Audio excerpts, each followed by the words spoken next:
Mark Skaar on the Skaar Kaard on 103.7 The Fox. We're with Tony Montana and Brent Arcement from Shadow and the Thrill. Guys, welcome. Hey, man. Good to be here. And Shadow and the Thrill have a record forthcoming. I call them records because I'm old. It's called Sugarbowl, and it's coming out August 14th. Congratulations on the release, guys. Thank you, man. Thank you. It's been and it's okay to call it a record or album, because actually this is through this record label, Deco, they decided to do a specialty vinyl pressing, so it's an actual record, man. I haven't had one of these in a long, long time. Right? Yeah, actually, I of all of the projects that I've done over the years, I have never had a vinyl pressing of any material that I've ever been involved with. So it is exciting. And something else too, Mark, to back up what you said, I still call them records too, regardless of what. Cool, I got two guys that got my back. Record. I got your back, bro. So, the band name, where did the band name come from? I know it's a lame question to start with, but that's where I'm going. Yeah, that's okay. Pete, our manager Pete Merluzzi and I had been kind of knocking the idea around of doing an album, and the idea of having a real actual entity and then that band that goes out and plays these songs, and Pete is a real radio history buff, and he loves all the old radio serials, and The Shadow is kind of a cool old radio show, and then it was actually Pete's idea to give a nod to B.B. King, because this was blues based, and he thought, you should give a nod to The Thrill Is Gone, and so we call it Shadow and the Thrill. And everybody asks, who's Shadow, who's the Thrill? So I always say, I'm the Shadow, I'm the dark character, and Brent's the Thrill. So I'm thrilling. What can I say? And the first single, something we played on the Skaar Kaard, is Just Enough. Nice. Yeah, just enough. Mark, we, Anthony and I have been friends for a long time, going back to, my days in Southern California. I did relocate back to New Orleans, which is my hometown, about 6 years ago. And Tony and I had dabbled in little projects over the years along the way, but never really got to complete, anything that we kind of really started. So, you fast forward all those years, and I relocate back to New Orleans and have a pretty killer studio to work out of. So when this whole thing transpired, you got to remember, we started this quite some time ago, and we took our time. Anthony came down. We started cutting the initial tracks with me, myself, Anthony, and Jack Neely, who is a local engineer producer, fantastic guy, fantastic engineer. Started that. And then sort of just chipped away at it. And really, Anthony is the one that came in with the songs. Me sort of visualizing music the way that I do in regards to how I approach it, I think took it in a certain direction. But it was the direction that I think we both foresaw it going into, which was this just really hard, bluesy, rock, groovy thing with some really good songs. Pete has been a blessing to this whole thing. He's been on board with us the whole time, and he's been working tirelessly over the last several years to make this thing move. And, we did a bunch of videos. We filmed in out of New Orleans, some footage back in Los Angeles. And we really did put together a package.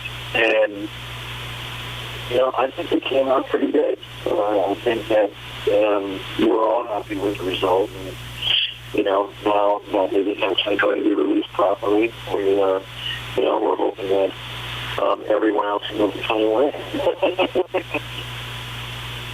Yeah, we're stoked that Deco decided to lead off with this song. It's one of my favorites to play live because it is, it's got some attitude. It's got a fun groove, fun riff. So, yeah, we're really enjoying this right now. Talking with Tony Montana and Brent Arcement from the project Shadow and the Thrill. And sounds like an interesting Gnarls Barkley cover of Crazy on this record. Yeah. It was something I've always wanted to cover. And from the first time I ever heard the song, the approach to the rearrangement of it and kind of repurposing the song, I just let it kind of, bounce around my head for a lot of years. I had a couple of different ways that I went about it, and finally that blues groove and that feel got settled in. And it just kind of flowed, actually. So I did bring it to Brent and said, I'm thinking about covering this song. And he said to me, well, if you want to cover this, you better sing it like it's the last thing you're going to do on planet Earth. And I was like, well, no pressure there. So, but very good advice, honestly. Well, I'm sorry not to cut you off, but it's kind of at the top of my head right now. When he did, and I said that exact thing. I'm like, especially this song. I mean, of course, everyone does covers.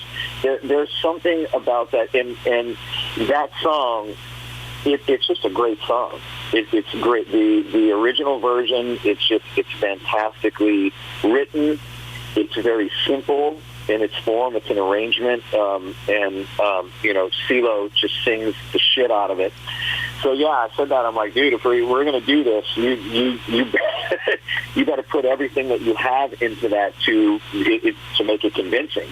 And then taking it and changing the time signature into 6 from 4, which gave it more of the funkier, the funkier bluesy vibe. Work. And I gotta admit, I wasn't convinced at first. I didn't know. It just, I was like, okay, we did the initial tracks, and Anthony kind of sang it to me in the way that he was hearing it. I was like, okay. I'm like, I guess I'm just not there yet.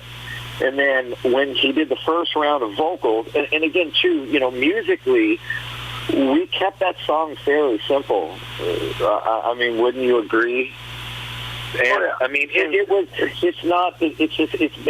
there's very simple padded B3, just normal guitars. I mean, there's the guitar solo, but I mean, as far as music is concerned, it's very simple. It's very sparse. Kind of tipping the hat to the original, because there's not a lot going on in the original either. It's all melody. There are some production things that happen throughout the original track, but for the most part, our track is the same. Time signature is different. Anthony's delivery is different, but as far as the musicality part of it, it's pretty simple and pretty sparse. And I loved it. In the end, I was like, okay, now I get it. Sometimes it just takes those aha moments when there are a few more things there. When, like, maybe the last comp vocal is on and you're hearing it and you're like, all right, that kicks ass. That makes sense. That's cool. Yeah, and it was wonderful when we tracked it there in New Orleans, that Brent and Jack Miele introduced me to Tony Hall to come in and play bass on it, and that to me was a real important element. I mean, I played most of the bass on the album, but I felt like it needed a different approach, and he came in and just totally just nailed it. The one thing too about the song too that I tried to that I had to reinterpret from the original, and that's the background vocals pads, background vocal stacks. Sure. Yeah. And that was such a real epiphany, really, to sit down and start to pull apart those harmonies and the movement of the vocals. It turned out, actually, we will put as a bonus track, which is kind of similar to what they did with Pet Sounds with Beach Boys, and we're going to put out a separate track will be just background vocals and the lead vocal. And that actually is my son, one of my sons. I got my son to sing on it. His name's Quentin, and he's got a super bass voice. So he's that lowest, foghorn on some of these background vocals. It really turned out. It's really pretty. It's just beautiful. Mm-hmm. It all crystallized. It did. Totally. Anthony mentioned Tony Hall, who's a friend of ours. And Tony Hall, if you're not familiar with him, Tony Hall is just a enigma of a musician. He is the bass player in Dumpster Funk. He was the bass player in the Neville Brothers for years. He's played with Bonnie Raitt. He's played with Hall & Oates. The list just goes on. And he's just a super guy and a super musician. And just as a bass player, he just has a thing. He's got a certain thing. And, as writers and producers, you always approach things to where, of course, you hire a specific musician for something that is like, no, this particular guy would be really good for this. He'll bring another element in. And then, something as simple as a song like Crazy, and, you think, okay, well, that bass line is pretty straightforward. I mean, it's not big, but the difference of how he approached it was completely different than either Anthony or myself would have approached it, even in its simplest form. It's a very interesting thing, when you go in and you make a record and you start bringing other musicians in to do things that creates this different dynamic, and you just wind up adding that just little something extra to a track that you would not have gotten if you would have done it yourself. The three of us. Yeah, the three of us are featured in the video that'll come out in. I think the song drops in mid-July. Okay. So I think that video is going to be out, and got Tony to show up for a day of video shoot as well. So it's pretty cool, man. Yeah, it's a great video. We filmed it all in and around New Orleans. It really, the city is a big part of the record and how it was made. And we did it specifically, for that reason, the vibe. I mean, the city just has a certain vibe, and it's a different kind of inspiration. So, in the videos, we really wanted to try to capture a lot of the city, because it's part of the entire package of how we started this whole thing. So it's really cool. It really is. We're talking with Tony Montana and Brent Arcement from Shadow and the Thrill. Their record is coming out via Gecko Entertainment August 14th, and it's called Sugarbowl. It's got 9 songs, and if you buy the vinyl, as we talked about at the top, you get a bonus track, too, of the title track acoustically. Correct. Yeah, turned out amazing as well. Was Tony played on as well? Yeah, and it's and of course, the vinyl being available, which is really cool. I actually can't wait to put that on the turntable and listen to it. I really can't. Like I was so stoked to learn that they were going to do some vinyl, and I'm a fan of vinyl to begin with. I've always never stopped listening to records. As a matter of fact, last week I put on Back in Black and listened to both sides. It's just so good. Yeah. It's still so good 40 years later. It is. It's so good. It's so good. There's a treatment that vinyl gives to guitars that I think that, especially rock guitars, blues, aggressive sounding guitars that just you can't match it. An MP3 or a CD or depending, it doesn't matter what the sample rate is. There's something that vinyl does to those instruments, the rhythm section instruments. And I'll have to say that, we went out when we were done recording this thing, that we wanted a real special set of ears to mix it. And so we actually cajoled Sylvia Massey, who's a Grammy winner, to mix this thing. And man, I think that's even going to make the vinyl pressing sound even that much better. So, yeah, Sylvia's mixes, and Mark, I mean, I'm sure you're familiar with Sylvia. Mm-hmm. I mean, she, Johnny Cash, Red Hot Chili Peppers, System of a Down. Sylvia has been she's now an iconic engineer in the industry. I mean, her successes are just through the roof, and she's special, and she knocked it out of the park. She really did. And just her approach and the treatment. I mean, again, the material was recorded very well. I mean, again, we had great engineers, Jack, Cedric Latois, who is another friend of ours that Anthony did some guitar tracking with down in San Diego. I've worked with Cedric for years. Cedric's just absolutely amazing. So, starting with that, Sylvia had a lot of good stuff to work with. And, I remember when the first few test mixes came back, I was just like, wow.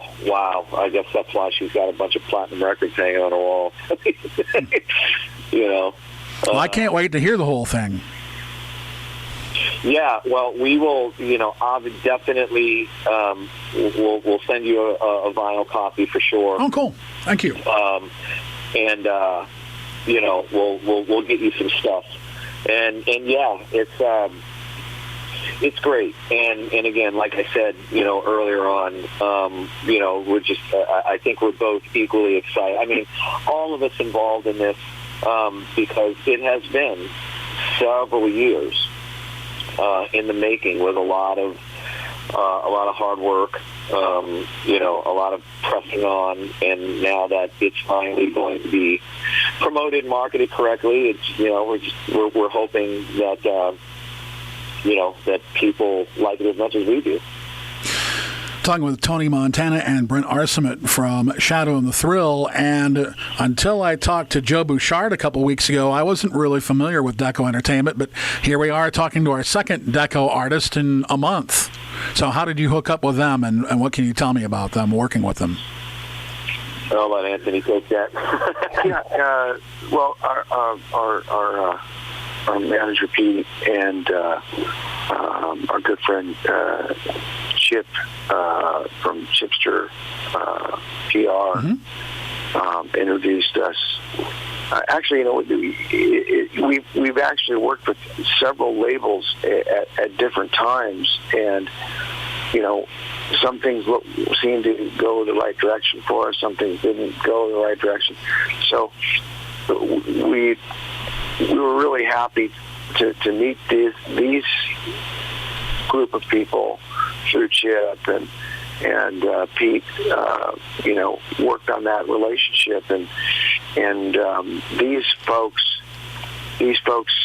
get it.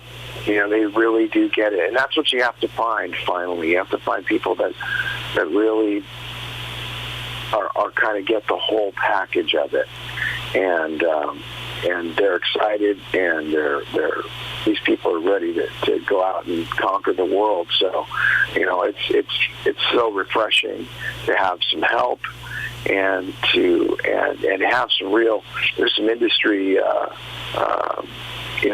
experienced hands on deck right now, and it's just it's a blessing. There's no doubt. So through trial and tribulation, not to interrupt, but through trial and tribulation, the planets kind of wound up aligning for you.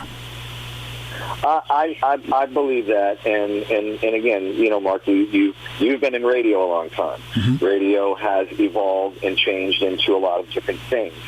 Same with the music business, and like Anthony said, finding an organization that gets it. I mean, that is the aha word. It's we're in 2020. There's not much, and I mean, and to me, and I feel very comfortable saying this as a musician, as a producer, there isn't much that you're going to do that's going to be so groundbreaking that it's just going to make people do backflips.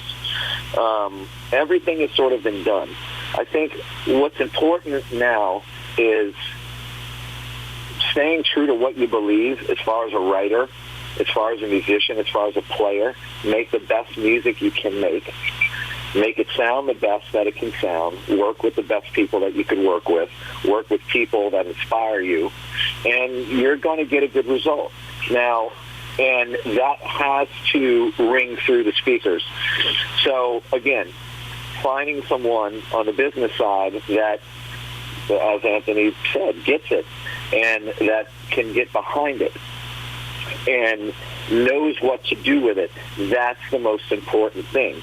So for us, at the end of the day, we sit back, we look at each other and say, we made a kick-ass record.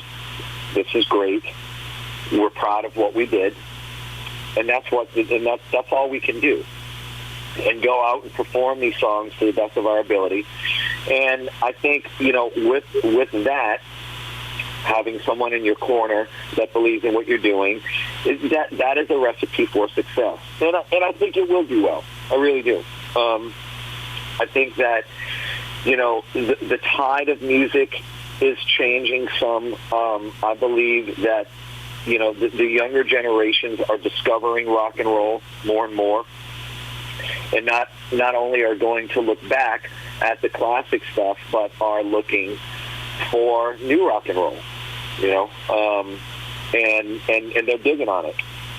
I have a 20-year-old son, and again, I bounce all this off him. It's a great launching pad in regards to stuff that I do, because he's very into what's current, the hip hop, trap music, all of these things, and I started turning him on to other bands over the past few years. And I mean, when I mean the past few years, past 3 or 4 years, bands like AC/DC, bands like Metallica, bands like Great White, bands, with Poison and Cinderella and all the 80s hair bands. Because in essence, the material is good. So, seeing his reaction to these things, it really does give you insight onto where their minds are. Not saying that a band like Shadow and the Thrill can pick up an audience of 20-year-olds as, in the masses per se, but it is material that can pique some interest in a younger audience. And how they are finding different types of music now. So I think it's a good time, and I think it is definitely the right time to have this stuff be released. So, like the old saying, in the end, everything works out, because like Anthony said, we went through a few labels, couple handfuls, actually, of folks that, really, really dug what we were doing, but they just really didn't get it. And it just, it took that one to understand the full package and knows what to do with it, to put it out properly, market it properly. And yeah, so it's exciting.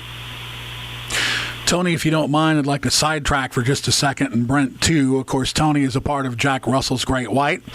You just did some acoustic versions of some Great White classics, and I think the next thing you're going to do is another Led Zeppelin thing, right? Yeah, it's funny that my work with Jack is it seems to be like if I'm in town and they're recording, then I'll end up on some things, and I am on the Acoustical Bites album on several tracks. I'm not. I didn't do any of the Led Zeppelin stuff with him. Okay. So at this point, we're just, and of course, we had the full recorded album out several years ago now, and I was literally only on a couple of tracks on that. So it's one of those things where I'm out doing stuff, and I've been bouncing back and forth between Los Angeles and New Orleans for the most part for the past several years. So, but when I am in town and we can work it out, I've done a couple of tracks, and they turned out pretty good. We did Babe, I'm Gonna Leave You, which I think a lot of people were waiting to hear. That's actually on the Acoustical Bites album, and not on the Zeppelin thing that he's doing. So if people remember that track from back, and I guess it was probably 89 or 90 or something like that, if they remember that, they'll certainly get a kick out of this version that we just did recently on Acoustical Bites. Okay, so back to Shadow and the Thrill. What's the plan going forward? Obviously, the record releases on August 14th, but we're in a pandemic right now, so that changes the landscape significantly. It certainly does. I think. Well, what I think both of our wishes are is, it's released to. A warm reception. We are hoping to do some tour dates. I mean, that's been, we're up in the pandemic. Yeah, that kind of puts a damper on things. But I think for Anthony and I, this is not something that we have to discuss because we really haven't got that far. I mean, the whole thing with Techno, it happened, flourished. Here we are. Everything is turned back over to them. They're, re-releasing everything. I don't know what the future holds in regards to us playing because of that. If that wasn't an issue, I'm sure that there would be some dates in the future, but right now there isn't, which sucks because we desperately want to go out and play and perform these songs, but I don't know, man. I guess we'll just have to play that one by ear, Yeah. I don't think any of us knows what's really going to happen. Yeah, right now the dates, the significant dates are that on the 17th of July, Crazy goes to all the digital streaming platforms, and then at the end of that month, it'll start going to radio. And then it looks like 8/14, August 14, the full album will be released, and all the the vinyl will be released and all that stuff. What's probably going to happen in someplace in there, the video will debut exclusively on Music Choice, and so they're going to run with it for a little while, and then then it'll get around all the other services after that. But as soon as we do that, if we can get out to some of these radio stations that are playing the single and do some in-person acoustic bits, that's a possibility too. I mean, that's not going to require us to all get in the room and breathe each other's air. We can do that over the radio and still visit folks and get out to that part of the country. That has always been a great supporter of this kind of music, of my old band, and of this music. I think that they will as well. That the whole Midwest, the whole Great Lakes region.